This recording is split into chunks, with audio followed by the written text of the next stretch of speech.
Hi everyone, आपका आपके अपने YouTube channel political science knowledge plus में आपका सभी का स्वागत है, अभिनंदन है। दोस्तों, अभी इसके पहले वाले वीडियो में मौलिक अधिकार के विषय में आपको विस्तृत ढंग से बताए।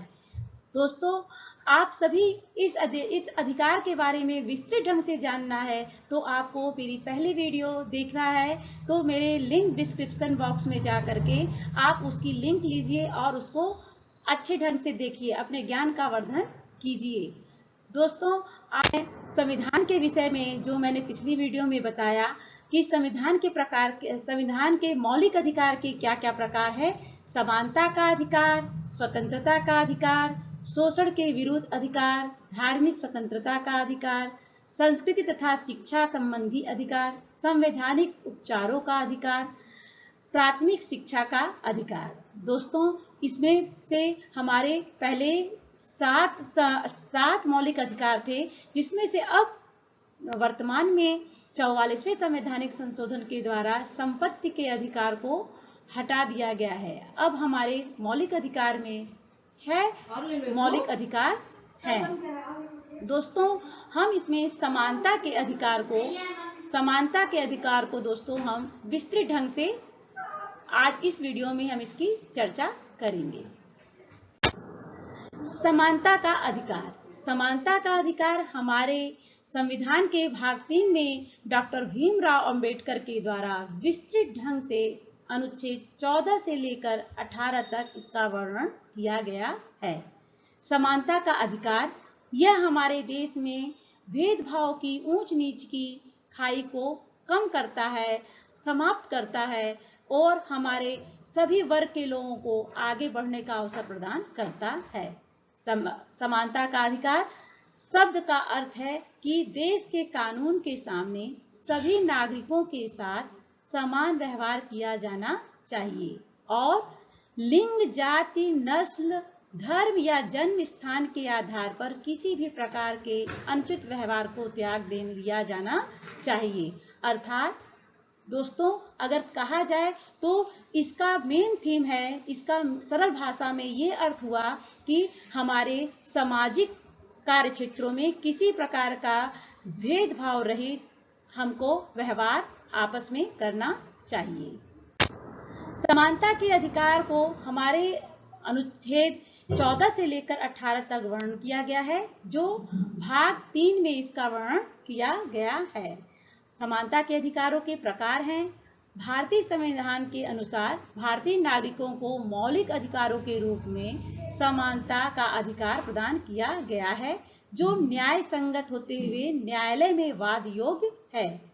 अगर आपका कहीं से लगता है कि हमारा शोषण हो रहा है, हमारा अधिकारों का हनन किया जा रहा है, तो हम उसके न्यायालय की शरण लेके अपने अधिकारों को प्राप्त कर सकते हैं।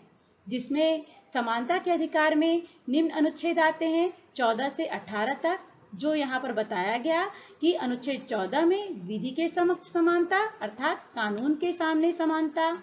अनुच्छेद 15 में धर्म, वंश, जाति, लिंग, जन्म स्थान आदि के आधार पर भेदभाव नहीं किया जाएगा। अनुच्छेद 16 में लोक नियोजन के विषय में अवसर की समानता। अनुच्छेद 17 में छुआछूत अस्पृश्यता का अंत किया गया है। अनुच्छेद 18 में उपाधियों का अंत किया गया है। इस प्रकार हमारे मौलिक अधिकार में समानता के अधिकार के अंतर्गत अनुच्छेद 14 से लेकर 18 तक विस्तृत वर्णन किया है। अब हम जानते हैं दोस्तों कि अनुच्छेद 14 में ऐसा क्या बात कहा गया है कि जिससे हमें कानून के समक्ष समानता मिले। तो अनुच्छेद 14 के अनुसार राज्य के लिए यह दायित्व है, दायित्व का अर्थ हुआ हमारा कर्तव्य है कि यह कानून के समक्ष किसी भी व्यक्ति की समानता या भारत के क्षेत्र के भीतर कानून के समान संरक्षण से इनकार न करे। कानून के समक्ष समानता की अवधारणा अंग्रेजी संविधान से ही लिया गया है और कानून के समान संरक्षण अर्थात कहने का तात्पर्य है कि हमें कानून के समान, राज्य किसी भी राज्य में आप हैं तो आपको कानून के समक्ष पूर्ण रूप से स्वतंत्रता के साथ रहने की आजादी है कि आप कानून के समक्ष सभी लोग एक समान हैं, चाहे वो ऊंचे हो, चाहे वो नीचे हो, या किसी भी पद में हो, देश के हो या बाहरी हो, उनको इसके क्षेत्र में समानता प्राप्त है। फिर आता है हमारा दोस्तों भेदभाव निषेध। आर्टिकल 15 यह कहता है कि इस अनुच्छेद के तहत राज्य के नागरिकों के साथ प्रतिकूल व्यवहार करने या उनके धर्म, जाति, लिंग, जन्म स्थान के आधार पर भेदभाव करने की सख्त मनाही है। भेदभाव को ये पूर्ण रूप से प्रतिबंधित करता है। आप किसी भी जाति के हों, धर्म के हों, आपको मंदिरों में जाने की पूर्ण आजादी है, नलकूपों में जाकर के कुआं से पानी पीने की पूर्ण आजादी है। यह संविधान हमको यह अधिकार प्रदान करता है। यह आर्टिकल, यह अधिकार हमारे भारतवासियों को निष्पक्ष ढंग से प्रदान करता है। आर्टिकल 16 सार्वजनिक क्षेत्र में रोजगार की समानता। भारतीय संविधान का अनुच्छेद 16 हमें यह आजादी प्रदान करता है कि रोजगार से संबंधित मामलों में समानता के अवसर की गारंटी प्रदान करता है। हम अपने राज्य के अधीन किसी भी पद पर नियुक्ति के मामले में समान अवसर प्राप्त करते हैं। राज्य के सभी प्रतिभागियों को, जो निर्बल वर्ग के हैं, उनको इस आर्टिकल में खास तौर पे ये व्यवस्था की गई है कि उनका विकास भी सुचारू रूप से हो। जैसे गरीब महिला, कमजोर महिलाएं हैं, अनुसूचित जाति, अनुसूचित जनजाति को संरक्षण और उसके साथ साथ आरक्षण की भी व्यवस्था इस आर्टिकल के तहत किया गया है। अर्थात उनको अवसर दिया गया है कि उनका आर्थिक रूप से और सर्वांगीण विकास हो, उनको रोजगार की अच्छी प्राप्ति हो। आर्टिकल 17 यह दोस्तों बहुत ही इम्पोर्टेंट आर्टिकल है।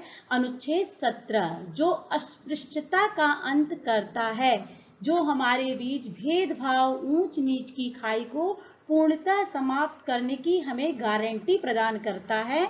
यह अस्पृश्यता कानून ही है जो आर्टिकल 17 के तहत हमारे भारतवासियों को प्रदान किया गया है। अस्पृश्यता पारंपरिक अर्थ है जिस रूप में यह कुप्रथा का प्रचलन देश में था, इसका किसी भी रूप में व्यवहार करना, समर्थन करना पूर्णतः निषेध है। अर्थात यह पूर्णतः कानूनी प्रतिबंधित है।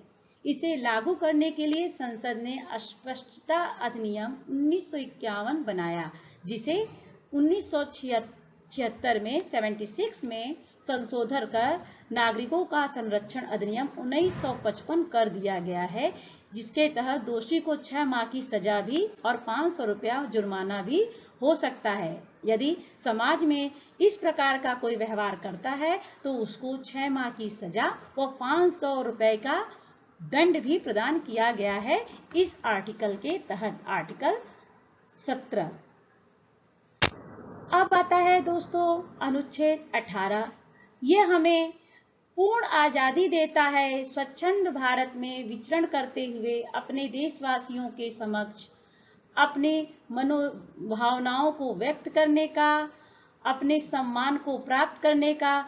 मगर इस आर्टिकल में कुछ व्यवस्था इस प्रकार की गई है जो वंशानुक्रम उपाधियां हैं या जो ऐसी उपाधियां हैं जो हमारे समाज में अव्यवस्था को उत्पन्न करती हैं, उन उपाधियों का यह पूर्णतः बहिष्कार करता है। अनुच्छेद 18 इसमें बताया गया है दोस्तों, भारतीय संविधान में वंशानुगत उपाधियों एवं उनसे समाज में उपजी असमानता को समाप्त करने का प्रावधान किया गया है। सिर्फ शैक्षणिक उपाधि व सैन्य उपाधियां अर्थात सैनिक क्षेत्र में प्राप्त होने वाली उपाधियां ही अपवाद स्वरूप प्रदान की जा सकती है। राज्य किसी को भी उपाधि नहीं देगा। नागरिक राज्य या अन्य राज्यों में भी उपाधि ग्रहण नहीं करेंगे। राज्य की सेवा में लाभ विश्वास के पद पर कार्यरत विदेशी उपाधि ग्रहण करने से पहले राष्ट्रपति से अनुमति लेंगे। कोई नागरिक या विदेशी जो राज्य की सेवा में लाभ या सेवा के पद पर है, किसी अन्य देश में कोई उपहार उपलब्धि प्राप्त करता है, वो भी ग्रहण तभी करेगा जब उसे राष्ट्रपति अनुमति प्रदान करेंगे। नागरिकों को सम्मान की स्थापना 1954 में की गई। इस वर्ष श्री राजगोपालाचारी राधाकृष्णन भारत रत्न बने।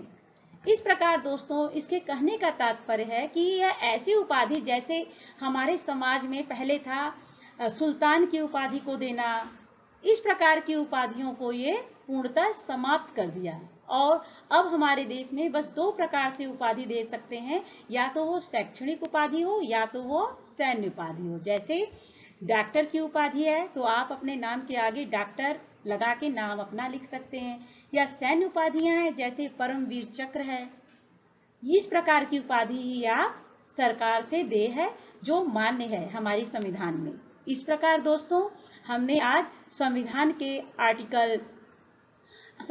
आर्टिकल दोस्तों हमने सभी आर्टिकल को पढ़े, जिसमें 14 से लेकर के 18 तक समानता के अधिकार का वर्णन विस्तृत ढंग से किया गया है। दोस्तों, आपको यह वीडियो अगर पसंद तो आप इस वीडियो को जरूर सब्सक्राइब करें और मेरे इस वीडियो को लाइक अवश्य करें। धन्यवाद दोस्तों।